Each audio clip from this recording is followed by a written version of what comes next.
Guys, bakit nga bumabenta ang Honda Civic? Magkano yung mga Honda Jazz, Honda Civic FT? So, papakita ko sa inyo. So, tara!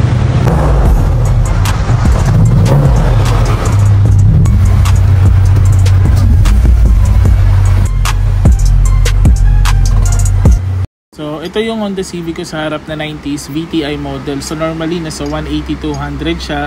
VTEC engine na rin. So, yung mga LXi, mga 130-150, mga manual transmission. So, may kita mo maganda yung tindig ni Honda. Even 90s, kahit all stock yung loob, basta malinis yung paint.